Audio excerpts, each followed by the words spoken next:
Hey guys, I'm Willbender, and today I'll be going over a suggestion from one of my viewers who left a comment down below in one of my previous videos. This video suggestion comes in from Music Mystery, who writes, "Make a video for how to increase the troops' attacking power. What are the basic things we want to research and where we want to research?" So Music Mystery, thank you very much for that comment, and I am happy to make this video. Now, as I would say about maybe half of my viewers are leaping for joy that I'm making this type of video, the other half might be thinking, well, why am I making such a very basic video on this? Well, it's not as basic as many people may believe. You see, a lot of people think that maybe the end-all be-all is to upgrade your castle and your troop training. They think that once they get tier 10 troops, or if they even get prestige 5 troops with their basic talents and all their bonuses that they get, that's all you need to be successful in this game. When in reality, it couldn't be further from the truth. They're glorified paperweights at that point.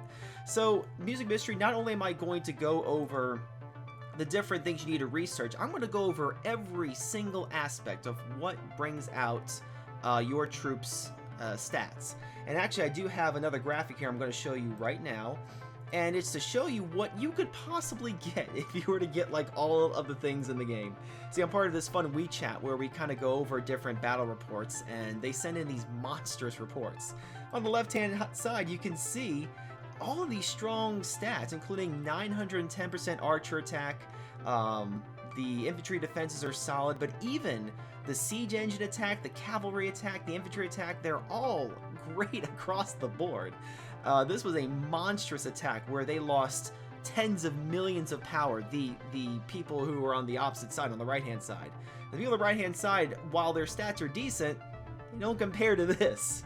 So, I'm going to teach you guys as best as I possibly can how to get as close to these stats as possible. And try and do it in a minimal amount of time, so that, you know, we can cover every single thing, because if we learn anything within technology, you're only as strong as your weakest link, so you have to have a balanced amount of power to go through all of these things. So let's go through some of the basic stuff first. The first thing we're going to go over is your college sciences. This is probably one of the first things that you learn about within the game, because it's one of the buildings that's unlocked pretty early on in the game. And we can see directly over here within our military stats that there are tons of things that increase attack, that increase defense, and that increase HP, along with some other things like marching speed and everything like that. But we're only going to focus on the stat portions. Now, I actually had a very good conversation with a good friend of mine who went to the Savage Siege event in Hollywood, California last year. And this was the very first P6 castle in Kingdom 29, so I got to talk to him pretty well. He says all of these categories in here are pretty important, but the one thing you want to fill out in its entirety is the military tree. You don't want to pick and choose too much in here. You really just want to fill everything out. And as you can see, as I'm going down, most of this stuff is already filled out to its capacity, and it starts to taper off a little bit as I get down to the second and the third parts of the Legion. But I'm very furiously trying to get caught up on everything here. But he says that this is one of the most basic things you want to do. You want to fill out all of your big defense, HP, and attacks. So you want to make sure that you get that as far down as possible. As you can see, I'm even so far down into this, getting my leadership up as well as all of my archer and my infantry stuff. So that's a big thing that you want to focus on. When you're done focusing on that, you can come down a little bit further, and you can go on down to Advanced Military, which does have certain big qualities like War Maniac. That increases all of your troops' attacks across the board by a certain percentage. And it continues going down even further when you can increase the march size and everything like that. But this is one thing you kind of want to focus on a minor scale. And then the other one, you want to go over to your elite troops. When you get past all the building increases and everything, you do get down to another level of War Maniac, and you can go over to all of these extra fanned out areas, which increases specific troop attacks. And it can go down here, but just be warned, they get very expensive and the days are ridiculous. So only fill out what you can possibly get down to. There are other ones in here. The Civilization Sciences do allow you to get extra attacks. You can go down pretty far into that. You can actually go down to a second tier for the defensive portions, but for the attack portions, they're about middle tier right here, including block, which increases all your troops' defense. And the other ones, the Strongest Kingdom enhancements, they do give you boosts, but only during the actual Kingdom versus Kingdom event, so that's actually pretty spotty. So that is a very brief idea of the sciences. The next thing you want to focus on is your occult area. So if you come on over here to your Sage Tower, and you click the button over here, you can see a certain book down here at the bottom left, actually middle left, called Book of Battles. Now, the Book of Battles do allow you to increase a lot of your defensive abilities in your infantry. As you can see here, I've got that up to 50% so far. You can go on over here further into your infantry, and you can try and start getting towards your infantry HP, which is very important. But you have to get kind of... You can't just spot game. You can't get 100% in infantry grits. You have to start here. Then you have to go on down to the cart, going over to the cartography, and then you can increase that. So you have to do it all across the board in order to get it. And the swordsmanship, which also increases the attack, which I'm going to go ahead and analyze now because I haven't done that in a while. Oh, sorry. Exit out of that. So you can get all the infantry stuff over here. The third one also goes over certain percentages, but it's mostly for cavalry and the attack, defense, and HP of that. So that's another place you can go to increase your stats. Another one is to go on over to your event, to your tavern, and your Dragon Glass. Your Dragon Glass gets equipped over here at the bottom left, and that is a big source for your attack stats. As you can see, I have the orange level 25. I'm working to try and get a little bit higher than that.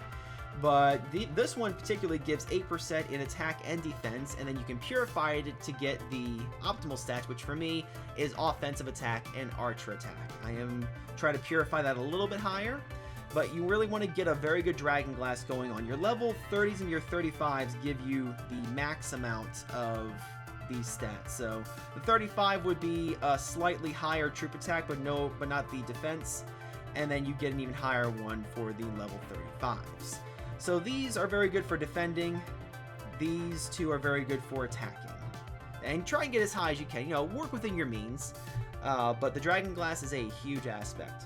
Another huge aspect, also has the word dragon in there, is your Dragon Stones. You want to come on over here, and you have a whole bunch of different types of stones that you can have. Now, depending upon the levels of the ones that you have, I have up to level 19. You can get a lot of huge stat increases just by doing this. The one I'm currently using is All In. You can see that the whole troop attack is 16%, whole troop defense is 25%, and infantry defense has an additional 25%. While if you go on down, you can see the archer attack at 15. I use this one because it's a very, very well-rounded one. There are other more offensive ones that you can use. I believe this is the one here. Actually, that one's pretty close to it. I actually did not write down the actual one for this one. I don't believe. Let me see if I can't recognize it just by its looks. No, Face the Battle was one I used before. And Hundreds in Battle. This one's actually a very good one, too. This is actually more offensive based. This is the one I was looking for. Because you have pretty comparable stats for the attack, defense, and the archer attack. But then you have offensive attack, which is a secondary buff that increases your entire attack radius. Really, really, really good stuff there. So this is more of a pure offensive, Hundreds in Battle. The All-In has a more defensive base while still giving the offensive boost. So Dragon Stones, work on that. That gives a huge stat. One of the easier ones that you can get once you're past level C30 Castle and you start getting your prestige levels is go over here to your Wonder. When you get a prestige for Wonder, you can have attack, archer attack, and defense by 10% across the board on that. And that's a very good one to have. If you want to do P5, you're more cavalry oriented, you can have that for 15%. And the P6 gives siege engine attack along with a small amount to your infantry, cavalry, and archer. I would still use your level 4 hands down. So that's that one. So let's go over some of the other ones that are... Actually, yeah, let's go over here into your talent tree. So your Lord has talents. And you can go on down here into your book area. You see that I have two different ones I could use, but you can see here that I have 212 points into the combat tree. The two up here is a bug. You can see I have nothing in there. It is all pure combat. And I follow the tree all the way down because I'm a level 44. You may be a little bit higher. But I follow it all the way down to getting your max marching troop. You can see that I am following the archer, line of everything. You want to just max that out as much as possible. And then once you get down to your max marching here, you kind of want to double back, because right now you've been getting probably infantry defense. Now you can double back and start getting your infantry health, your HP up. Because at level 44 you can get all defensives and almost all HP with the exception of one talent point, and it really boosts your defensive abilities up by far. So that is your talent tree here. Let's go into something that's actually probably a lot of people don't know about actually. And we're going to go back into your sciences, and I'm going to show you guys the equipment tab. And you can see I have most of these maxed out. Then I'm going to focus on this one right here. So Weapon Master, pretty much any of the Master ones. So Ring Master, Weapon Master, Helmet Master, all of your equipment. If you upgrade these to its maximum potential, any gear that you have will become more powerful. And I did test this because a lot of these were not filled out. So I did an attack, and then I maxed out a lot of these, and I did another attack, and all stats were increased. So let me say that again. If you max out all of these within this talent tree, even the equipment that you currently have already crafted will be retroactively more powerful. And then any other equipment that you make will have that same increase. But this increases all of the stats of the equipment that you have. And that actually leads me into my second part. Your equipment is also very huge. You can see that I'm rocking full Arctic right now because I'm actually giving my Marcher all of the higher end gear. So all Archangel and all of the Asylum gear is going to my Marcher. Why am I doing that? Well, I'm really doing that only because of the stat boosts, the set boost down here. Whole troop defense and whole troop attack is at 5% extra, and my hospital capacity is at 20% extra. I don't want to lose that, so I'm making sure that my Lord carries all of these equipment pieces until I get full Archangel, in which case I don't care about this. I want those stats on my Lord. So that's just my suggestion. That's not a set in stone type thing, but you can see that he's rocking all this. Now if I were to say equip something like this little guy, I'm losing out on all of the stats that you see above. My archer attack's going to go down by almost half. My infantry attack is going to go up because it doesn't have that, but I lose my cavalry attack and my siege engine attack. So proper gear goes a long way in increasing your stats. Now on that same note, we're going to go over to our hero. And whatever hero you set in your march will give, it's like having a second lord, but it has to be in your march. It can't just be wallowing around within your palace. So whenever you attack something, send your best marching hero. Right now that's Selma at level 41. And you can see she's rocking pretty hard gear right now. She has currently she has 3 pieces of Asylum, 1 piece of Archangel, 1 piece of Arctic, and the level 35 bow because it gives double archer attack. This is not best in slot by far. This is just what I'm currently working on, but your hero goes leaps and bounds a long way in increasing your stats. Also, you want to make sure you go into her abilities and you want to give them the best talents possible. As you can see, I am going into full combat. I could potentially go into the development and the support to get those added defensive bonuses, but for me the most important thing is really maxing out the infantry defense and the infantry HP once I've gone a certain way. Like I go all the way down to Thornflower's Cold Light, and then I go all the way back up and get the extra HP buffs until I get her to a higher level, in which case I will probably reset and go on down and get this Tough Shield, because the Tough Shield is a tough customer. And last, and certainly not least, because like I said, everything is very important here, your SVIP levels go a long way in providing extra boosts. So right now I'm currently at SVIP 8, and the combat boost, I have 5% increased archer, infantry, and cavalry attack, and 2% added for the siege engine. And you can see also that 17% troop health is very good, and the marching limit, which doesn't increase the stats, but it does increase the number of troops that go through. So the higher you go, the better stats you have. As you can see, all the way in SVIP 10, The stats for all across the board are 8% for attacking stats, 20% in troop health, and the marching limit goes up by a lot too. So that is literally everything that increases your troop stats. I didn't go over them in huge detail, but I did want to show you all the aspects you want to focus on. Like I said, you can't really just focus on one thing and neglect anything else, because then you're going to start lacking no matter what you try.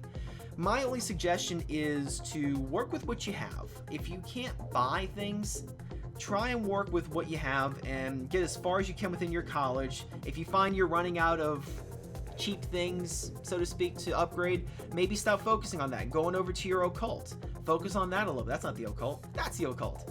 Stop focusing on that if you start running out of things, and start looking at how you can possibly get more dragon glass, get more dragon stones.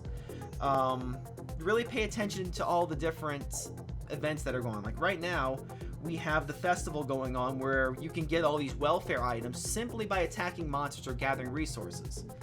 And you can get all these prestige badges, you can get resources, whatever you're lacking on. The game will provide a way for you to get these items even without you having to spend anything. Like right now, I literally got a full asylum set and one piece of Archangel without spending a dime. It took months, but I got there. So, to the person who Music Mystery, I hope that answered your question. Let me know in the comments down below if you guys want anything fully explained on anything I just said, or if you have a completely different video idea. Just leave them down in the comments below. You can tell that I do read these very often, and I like making videos for you because it's what the community wants. It's not what I want, it's what you guys want to learn. So again, thanks a lot for watching, guys, and until next time, I will see you on the battlefield.